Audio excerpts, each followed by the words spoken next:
Hello दोस्तों, यदि किसी व्यक्ति का बीपी नॉर्मल है, कोलेस्ट्रॉल नॉर्मल है, फिर भी उसका हार्ट रिदम में प्रॉब्लम हो रहा है, अलग अलग तरह के रिदम प्रॉब्लम्स हो रहे हैं, क्या ये सारी चीज़ों का कारण मैग्नीशियम की कमी हो सकता है? आज जानने का प्रयास करेंगे। मैग्नीशियम डिफिशियंसी बॉडी में रिदम प्रॉब्लम्स का एक इम्पॉर्टेंट कारण हो सकता है, जिसके बारे में जानना और समझना जरूरी है। आज हम बात करेंगे कि बॉडी में मैग्नीशियम की अगर कमी हो तो हार्ट पर उसका क्या दुष्प्रभाव होता है और क्यों इसके बारे में जानना समझना जरूरी है, क्योंकि हार्ट के इंपॉर्टेंट फंक्शंस कई बार मैग्नीशियम से गवर्न होते हैं और ये कई बार पिकअप करना बहुत मुश्किल हो जाता है, क्योंकि अक्सर ये टेस्ट काफ़ी डॉक्टर्स ऑर्डर ही नहीं करते, क्योंकि रेगुलरली रूटीन में करवाया नहीं जाता है। इस पर ज़्यादातर लोग फोकस नहीं करते और पेशेंट को कई कार्डियोवैस्कुलर प्रॉब्लम्स इसकी कमी की वजह से हो जाते हैं। आज हम बात करेंगे मैग्नीशियम डेफिशिएंसी का हार्ट पर क्या इफेक्ट होता है। इस पर टॉपिक पर जाने से पहले जो लोग हमारे चैनल पर नए हैं उन्हें रिक्वेस्ट करूंगा कि चैनल को सब्सक्राइब करें। हमारे चैनल का पर्पज़ है लोग को हेल्दी बनाना। इस मिशन में आप हमारे सहभागी बन सकते हैं चैनल को सब्सक्राइब करके। यदि कंटेंट यूजफुल लगे तो फ्रेंड्स फैमिली के साथ शेयर भी करें, क्योंकि किसी की जिंदगी बचाने और बदलने के लिए उपयोगी कंटेंट हो सकता है। टॉपिक के दौरान कुछ इंटरेस्टिंग साइंटिफिक फैक्ट्स, कुछ प्रैक्टिकल यूटिलिटी की बातें, कुछ साइंटिफिक स्टडीज, कुछ ज्ञान भरी बातें आपको बताऊंगा, इसलिए बने रहिए हमारे साथ एंड तक। चलिए शुरू करते हैं हमारे साथ ये हेल्थ का सफर। क्या आपके परिवार में किसी को रिदम की प्रॉब्लम्स है? क्या आपने अपना मैग्नीशियम लेवल कभी चेक कराया है? कमेंट सेक्शन में लिख के हमें बताएं। कई हार्ट के डेंजरस रिदम प्रॉब्लम्स जो हार्ट के करंट को अफेक्ट करते हैं वो कई बार मैग्नीशियम की कमी की वजह से हो सकता है। मैग्नीशियम बेसिकली हार्ट के रिदम और एक्साइटेबिलिटी को गवर्न करता है। कई रिदम रिलेटेड प्रॉब्लम्स, खासकर एट्रियल फिब्रिलेशन, एट्रियल एक्टोपिक्स और वेंट्रिकुलर एक्टोपिक्स और कई बार डेंजरस वेंट्रिकुलर अरिथमियाज भी मैग्नीशियम डेफिशिएंसी की वजह से हो सकते हैं। अगर किसी व्यक्ति को बिना किसी कारण की रिदम प्रॉब्लम्स हो रही है तो आपको ध्यान रखने की जरूरत है कि वैसे व्यक्ति को मैग्नीशियम डेफिशिएंसी हो सकती है।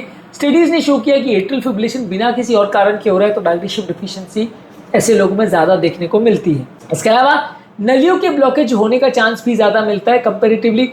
ये स्टडीज ने शो किया कि जिन लोगों को मैग्नीशियम की कमी होती है उनका नलियों में नैरो होना, प्लैक बनना और हार्ट अटैक होने का चांस कंपेरेटिवली ज्यादा होता है। इसके अलावा मैग्नीशियम आपके ब्लड प्रेशर को कम करता है। यदि आपकी बॉडी में मैग्नीशियम की कमी है तो नलियां थोड़ी सिकुड़ जाती है, जिसकी वजह से सस्टेन हाई ब्लड प्रेशर होता है और ब्लड प्रेशर के होने के चांसेस 10 से 20% तक बढ़ जाते हैं यदि किसी व्यक्ति को हाइपरटेंशन का प्रॉब्लम है और मैग्नीशियम की कमी है तो।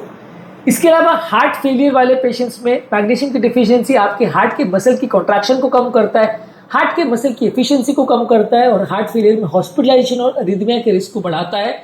तो हार्ट फेलियर वाले पेशेंट्स के लिए भी मैग्नीशियम की कमी होना एक खराब प्रॉब्लम हो सकता है। इसके अलावा मैग्नीशियम की कमी से इलेक्ट्रोलाइट इंबैलेंस हो सकते हैं। मैग्नीशियम बॉडी के पोटेशियम और कैल्शियम को रेगुलेट करता है। यदि बॉडी में मैग्नीशियम की कमी है तो बाकी के इलेक्ट्रोलाइट्स की भी फंक्शनिंग को अफेक्ट कर सकता है, जिससे बाकी इलेक्ट्रोलाइट्स भी हार्ट की रिदम प्रॉब्लम्स क्रिएट कर सकते हैं और डेंजरस हाइपोकैलेमिया या कैल्शियम रिलेटेड इश्यूज हार्ट में देखने को मिल सकते हैं। ओवरऑल सडन हार्ट पेशेंट्स में मृत्यु होने का चांस कंपेरेटिवली मैग्नीशियम डेफिशिएंसी में ज्यादा होता है, खासकर अगर किसी व्यक्ति को पहले से हार्ट का प्रॉब्लम है और वो पेशाब बढ़ाने वाली डाययूरेटिक मेडिसिन पे है तो ऐसे लोग को मैग्नीशियम डिफिशिएंसी से रिलेटेड सडन मृत्यु होने का चांस ज्यादा होता है। इसके अलावा मैग्नीशियम की कमी होने से ब्लड के प्लेटलेट्स के आपस में चिपकने का और उनके क्लॉट बनाने का चांस कंपेरेटिवली ज्यादा होता है, जिससे हार्ट अटैक और लकवे का चांस भी बढ़ सकता है। इसके अलावा मैग्नीशियम की कमी होने से इंसुलिन रेजिस्टेंस और मेटाबॉलिक स्ट्रेस ज्यादा होता है, जिससे कि इनडायरेक्टली डायबिटीज होता है, ओबेसिटी होता है, कोलेस्ट्रॉल लेवल्स बिगड़ते हैं और हार्ट अटैक का रिस्क से भी इनडायरेक्टली ज्यादा बढ़ जाता है। कई बार लोगों को ऐसा लगता है कि बॉडी के लिए और हार्ट के लिए सिर्फ पोटेशियम ही मैटर करता है, लेकिन मैग्नीशियम भी बहुत इंपॉर्टेंट रोल प्ले करता है और उस पर भी अक्सर फोकस करना चाहिए।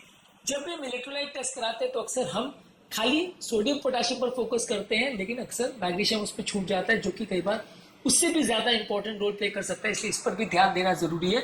और कई बार मैग्नीशियम के केस में एक और बड़ी प्रॉब्लम है कि ब्लड लेवल्स मैग्नीशियम के नॉर्मल होने के बावजूद भी बॉडी में मैग्नीशियम की कमी हो सकती है, क्योंकि जो टिश्यूज के अंदर मैग्नीशियम होता है उसका खाली 1 से 2% ही मैग्नीशियम ब्लड में मिलता है। तो हो सकता है टिश्यू और कोशिकाओं के अंदर मैग्नीशियम की कमी होने के बावजूद भी ब्लड मैग्नीशियम लेवल नॉर्मल भी आ सकता है। तो इसलिए आपको ये ध्यान रखने की जरूरत है कि सिर्फ ब्लड मैग्नीशियम लेवल नॉर्मल आ गया तो वो पूरी बात खत्म हो गई, वैसा नहीं है। कई बार कुछ पेशेंट्स में जिनको डायबिटीज का प्रॉब्लम है, क्रॉनिक किडनी डिजीज है, अल्कोहल लेते हैं, long term acid suppressing agent लेते हैं या पेशाब बढ़ाने वाली दवाई लेते हैं, इनको मैग्नीशियम रिलेटेड प्रॉब्लम्स होने का चांस ज़्यादा होता है।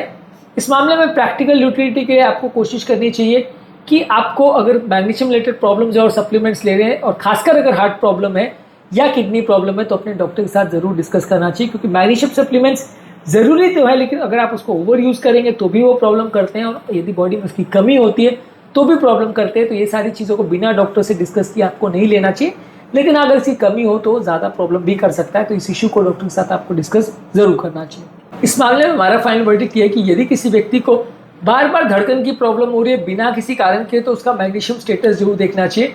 यदि कोई व्यक्ति डायबिटीज़ वाला है, अल्कोहल लेता है और प्रोटॉन पंप इनहिबिटर्स यानी एंटासिड्स को ज़्यादा यूज़ करता है, तो उसमें डेफिशिएंसी होने का कारण ज़्यादा हो सकता है। यदि किसी व्यक्ति का रेजिस्टेंट हाइपरटेंशन है तो वहाँ पर भी आपको मैग्नीशियम का ध्यान रखना चाहिए। यदि किसी व्यक्ति को कैल्शियम और विटामिन डी सप्लीमेंटेशन देने की आपको सोच रहे हो, तो वैसे लोगों में मैग्नीशियम लेवल्स भी कई बार आपको बैलेंस करना ज़रूरी है, क्योंकि मैग्नीशियम नहीं होने की वजह से कई बार कैल्शियम और विटामिन डी उतना अच्छा काम नहीं कर पाते हैं। नेचुरली आपको मैग्नीशियम जो है पंपकिन के सीड्स यानी कद्दू के बीज, नट्स, हरी साग सब्जी और दालों में मिल जाता है, लेकिन ये सप्लीमेंट्स को बहुत ज़्यादा मात्रा में लेना भी कई बार नुकसानदायक हो सकता है, क्योंकि इसमें टॉक्सिसिटी क्रिएट हो सकती है। मैक्सिमम 350 मिलीग्राम पर डे से ज़्यादा अडल्ट लोग को नहीं लेना चाहिए। मैग्नीशियम टॉक्सिसिटी को हमने एक अलग वीडियो में डिस्कस किया, उस वीडियो को भी ज़रूर चेकआउट करें। उम्मीद करूँगा कि आज के टॉपिक में कुछ नई बातें जानने को मिली होगी। जो लोग हमारे चैनल पर नए हैं उन्हें रिक्वेस्ट करूँगा कि चैनल सब्सक्राइब करें। हमारे चैनल का पर्पज़ लोग को हेल्दी बनाना, और इस मिशन में आप हमारे सहभागी बन सकते हैं चैनल को सब्सक्राइब करके। यदि कंटेंट यूजफुल लगे तो फ्रेंड्स फैमिली के साथ इसे शेयर भी करें, क्योंकि किसी की ज़िंदगी बचाने और बदलने में उपयोगी कंटेंट हो सकता है। आपके कमेंट्स हमें जानने में मदद करते हैं कि आपको हमारा कंटेंट कैसा लग रहा है, प्लस हमारे लिए मोटिवेशन और इंस्पिरेशन का भी काम करते हैं। इसलिए वीडियोस को देखते रहिए, शेयर करते रहिए और हेल्थ के सफ़र में आगे बढ़ते रहिए।